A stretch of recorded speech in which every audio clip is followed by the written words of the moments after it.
Bom dia a todos e a todas. Espero que esteja tudo bem com vocês. Vamos dar início a uma nova aula da nossa disciplina Divulgação Científica dos PPGs em Recursos Naturais do Cerrado e em Biodiversidade Animal. Hoje vamos falar um pouco sobre preparação de texto para divulgação científica. É interessante e recomendo que vocês leiam os materiais que eu deixei anexado, que eu coloquei lá no mural do Classroom, principalmente o Pequeno Manual de Divulgação Científica. Não é um livro muito grande e ele dá excelentes dicas de como fazer a adaptação de textos de artigos científicos para serem divulgados para o público não especializado. Espero que vocês gostem. Vamos lá então começar a nossa aula. Em primeiro lugar, nós temos que ter algumas atitudes para realizar a divulgação científica. Primeiro, compreender o seu público. Tem que ter em mente claramente para quem você deseja escrever. É para um público adulto, é para um público de pré-adolescentes, para crianças, 6, 8 anos, não alfabetizados, para adultos terceira idade mais madura, para pessoas que estão na universidade. Então é importante você definir para quem você quer escrever. Tá? E aí, então, você vai ter que ter uma linguagem clara. Dependendo do seu público, você vai ter uma linguagem que vai estimular o seu leitor de forma a não vulgarizar, mas e mantendo o rigor científico. Esse é o nosso grande desafio. Alguns sites interessantes, provavelmente vocês já conhecem, já viram alguns, então vocês podem ver esse vídeo e consultar claramente depois, calmamente, Então eu tenho Ciência na Rua, Revista Questão de Ciência, o Instituto Questão de Ciência, do Átila, Jornal O Eco, Então vocês têm várias opções de verificar como que as pessoas, os divulgadores científicos, estão fazendo as suas divulgações. Tem a revista FAPESP, que aí já é para um público que tem mais um grau de instrução maior, Científica América Brasil, o Jornal da USP, Ciência Hoje, Dragões da Garagem, Fala Química, o Space Today, Nossas Incríveis Serpentes, Herpetologia segundo as herpetólogas, e aí está aqui só em uma rede social, mas de repente essas páginas que estão aqui indicadas no Facebook ou no Instagram, elas podem também existir nas outras páginas, nas outras redes sociais. Então vocês fiquem com a curiosidade, se não conhecerem, se já não conhecerem essas páginas, esses sítios, esses sites, que vocês vão lá e vejam como é que está sendo o trabalho de divulgação científica. Existem muitos outros, esse aqui só é um pequeno exemplo, uma quantidade bem pequena. Mas enfim, para nos ajudar nessa parte de escrever, de fazer adequação de texto para divulgação científica, eu gosto muito desse livro, Pequeno Manual de Divulgação Científica, que foi editado pela Ciência Hoje, que é do Cássio Leite Vieira. É um livro muito bom, dá dicas muito interessantes, Isso aqui vai estar disponibilizado para vocês, Então, o PDF vocês vão poder ter acesso, é bom. E aqui eu tirei algumas coisas, um pequeno resumo do que o Cássio apresenta lá. Então, o primeiro aspecto de qualquer texto é fisgar o seu leitor, Então, romances e contos, em geral, guardam o melhor para o final. Mas, em trabalho de divulgação científica, é preferível que o começo seja mais excitante. Você tem que cativar o seu leitor no primeiro parágrafo, assim, sem sombra de dúvida. E, ao mesmo tempo, não afugentá-lo no primeiro parágrafo. Não adianta querer falar difícil. Então, isso vai depender do seu público, Dependendo... Se você quer fazer algo para um público mais instruído, se de repente se coloca isso numa página de rede social, alguma pessoa que não tem uma instrução menor, tem dificuldade naquela parte, vai ter dificuldade mesmo para entender. Da mesma forma que se você está querendo fazer uma divulgação para um público não alfabetizado, com 5, 6 anos, né? Quem está mais avançado, né? Está no ensino médio, ensino superior, vai achar que é muito simples aquilo lá. Mas aí você tem que ter em mente para quem você está querendo fazer divulgação científica. E aí não espante seu leitor, né? Seja de 6 anos, seja de 15, seja de 20, seja de 50 anos. Né? Nível universitário, com educação básica incompleta, graduação básica completa, aí depende de você. Né? Mas assim, eu te diria que a gente tem que cativar o nosso leitor pelo título. Né? Gaste um tempo, invista um tempo para pensar títulos criativos. Isso vai chamar a atenção, né, do seu leitor. É interessante que você faça parágrafos curtos. Né? Quando a gente for escrever, não faça parágrafos longos. Muitas linhas, por exemplo, frases longas. Muitas vezes as pessoas usam, né, ou não usam vírgula, né, não usam a pontuação corretamente, aí então o leitor quase nem tem tempo de respirar. Então fazem frases curtas, pequenas, que o leitor possa entender, respirar, passar à frente, né? Seja sempre preciso. Né? Qualquer informação científica ou não deve ser precisa.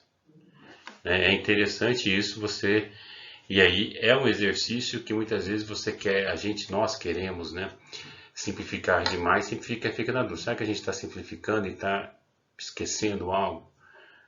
Assim, então tem que ter essa consciência de simplificar, mas manter a precisão e o rigor científico. Mire seu público. Sempre nunca é demais repetir. Sempre tenha em mente o seu público. Né? Para quem você quer escrever. Essa regra é válida para qualquer que seja o seu público. De crianças a especialistas. De não alfabetizados e até doutorados, pós-doutores. Tá? Evite fórmulas. Por mais conhecidas que elas sejam, as pessoas não são obrigadas a entender o que é. Por exemplo, E igual a MC ao quadrado. Se for usar uma forma, tem que explicar. Com o tempo, vocês vão descobrir qual é o seu jeito. Qual é o jeito de você escrever.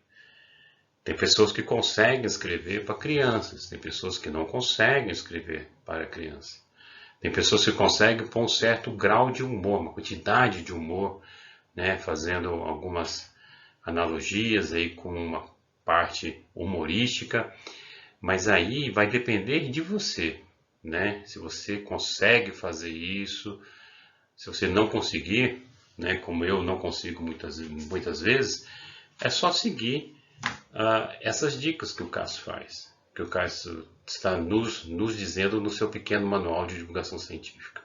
Você vai ser bem técnico e vai conseguir se tornar, assim, ser interessante, né, o seu texto ser interessante para o leitor. Sem rococós. Use uma linguagem simples, direta e informal. Lembre-se, simplicidade da linguagem não é incompatível com riqueza de conteúdo. Não esqueça nunca disso. Enxugue o texto. Né? Seja mais conciso.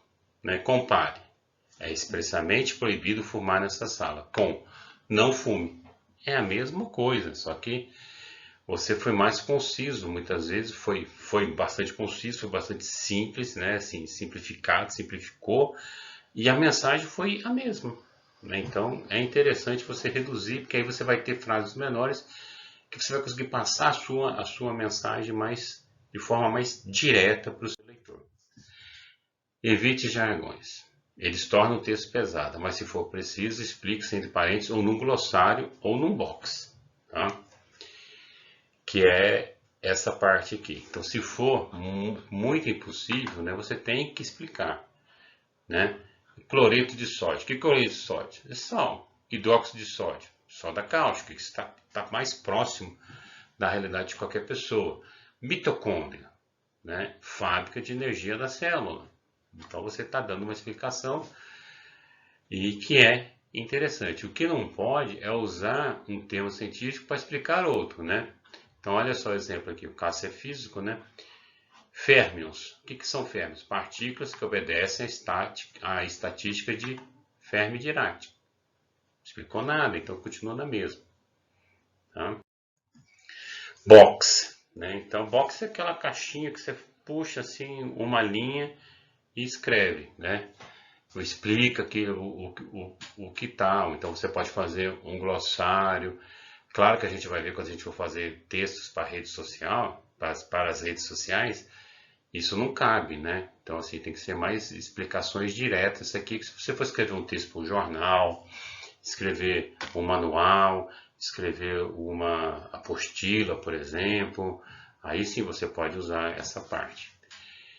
Isso é uma das dicas mais interessantes, né? Quem é, o que faz e onde nasceu. Nem sempre a gente vai saber onde é que a pessoa nasceu. O autor, por exemplo. Né? Então, assim, claro, nesse caso aqui é o Niels Bohr, aqui, ó, prefira, olha só, o físico dinamarquês, sabendo para informar que ele é da Dinamarca, Niels Bohr, 1885 a 1962, em vez de Bohr. Então, assim, Bohr, quem é Bohr? Né? Então, emprega, em 1998, o físico britânico Joe Ohm, do Departamento de Inteligência Artificial da Universidade do Reino Unido, publicou num artigo sobre nanorobôs no jornal Journal of Robotics, volume e tal, porque uma das tristes notícias que nós temos nas pesquisas que foram realizadas, né, sobre conhecimento de ciência, uma das mais básicas, que é muito ruim, é que a nossa sociedade, a nossa população não conhece quem são os pesquisadores e nem são as instituições. Então é interessante a gente colocar, ó, o fulano de tal, né, o pesquisador tal, a pesquisadora tal, da universidade tal, do departamento tal, publicou, liderou uma equipe que pesquisou, né, a estrutura do DNA, os processos de escolha de fêmeas e assim vai. Né? Então, o que é interessante a gente colocar no texto, quem é a pessoa, de onde ela é, né? Se souber alguma coisa, se ele é biólogo, se ela é bióloga, se ela é ecóloga, se ela é epidemiologista, é virologista, é interessante. Se não, ficamos só nessas informações mesmo. Siglas. Ninguém é obrigado a conhecer siglas. Então, aquela regra, apresentou a primeira vez, tem que ser por extenso. Então, Sociedade Brasileira para o Progresso da Ciência, entre parênteses, SBPC. A partir daí pode só aparecer SBPC. Né? Nem rodapés, nem agradecimentos. Então, como isso aqui é para divulgação muitas vezes em jornal, então ele está dizendo que não existe espaço para notas de rodapé nem agradecimentos.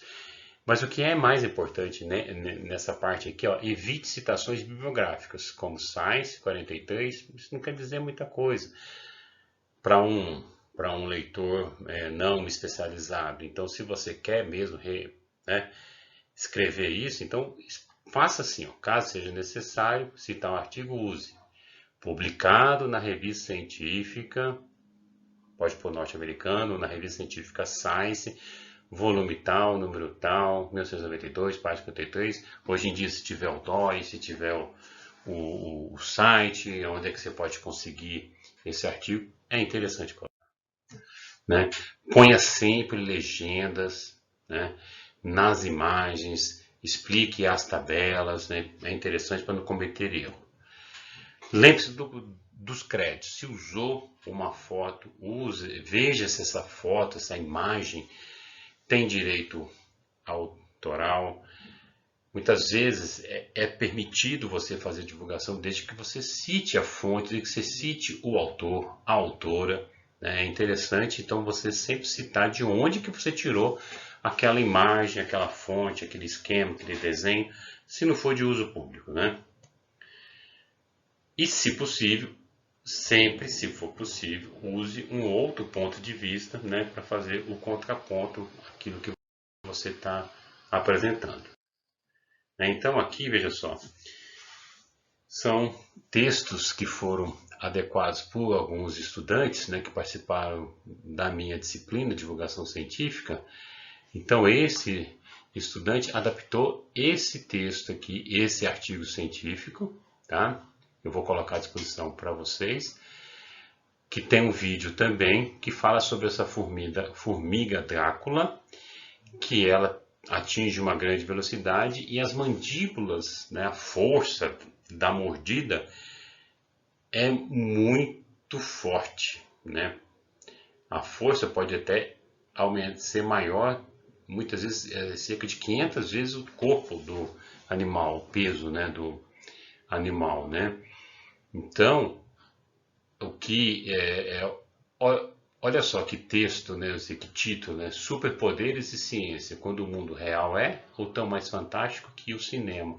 E aí o autor fez toda uma analogia com os Vingadores, né? Tava passando os Vingadores Ultimato, e aí ele fez uma analogia de super-herói, que afinal de contas, né, se você pensar assim, que essa formiga consegue atingir uma velocidade de 320 km por hora muito rapidamente, ou então que a sua força, que a sua mordida, né, a força da sua mordida é muito alta, isso torna ela um grande super-herói, né? Então existem super-heróis na natureza, né? Então assim, então aí vocês vão ver que ele vai explicando certinho. E sempre, se possível, coloca aqui, ó, para saber mais, acesse o artigo aqui. Tem um site que está disponível.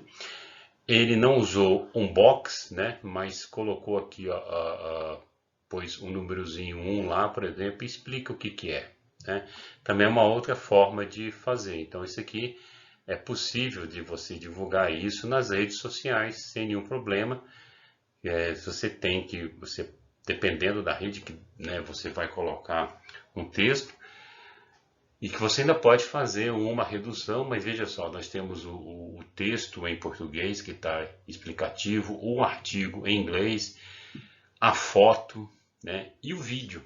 Né? Então, assim, tem várias mídias que podem ser trabalhadas e serem, né, colocadas na rede social, nas redes sociais, que com certeza vai atrair um monte de gente. Pode interessar a um monte de pessoas. Né? Esse outro estudante, né, fez uma adaptação deste texto aqui, que está falando sobre a extinção dos mamutes, e ele fez uma analogia com a Era do Gelo, né? Aquele filme muito legal, né? Do mamute, da preguiça, né? Do Cid, né? Então, que aí a pessoa começa a relacionar com aquele filme, extinção lá, etc e tal, parará, será que aconteceu? Não aconteceu? Aconteceu. E aí puxa um pouco que o leitor já conhece para uma realidade científica. Né? E aí coloca uma imagem, e aí nesse caso, por exemplo, essas imagens, igual essa aqui, faz parte do artigo que está sendo citado aqui. Né? Então, tranquilo, e é um texto que foi bastante bem adequado. Claro que este texto, esse segundo texto aqui, a pessoa precisa de ter um conhecimento um pouco maior do que aquele primeiro. Aquele primeiro já é para um público que não precisa de ter tantos conhecimentos. Esse segundo aqui já precisa ter um pouquinho mais, mas assim, todos cumprem o seu papel de divulgação científica para um público não especializado que não trabalha nessa área. Então, bem, apesar da diminuição do número de casos e de óbitos, a pandemia ainda está aí, estamos por volta de 800, entre 700 e 800 óbitos por dia, né? Se possível, fique em casa, evite aglomerações, mas se sair, use máscara, utilize muito álcool em gel, fique sempre em áreas abertas, com boa ventilação, e se chegou a hora de você tomar vacina, você toma a vacina, qualquer uma, que vacina boa é vacina no braço. E se já está na época de você tomar a segunda dose, tome também e vamos nos imunizar, que se cada um fizer a sua parte, coletivamente nós vamos vencer essa pandemia. Tchau e um abraço. Tudo de bom.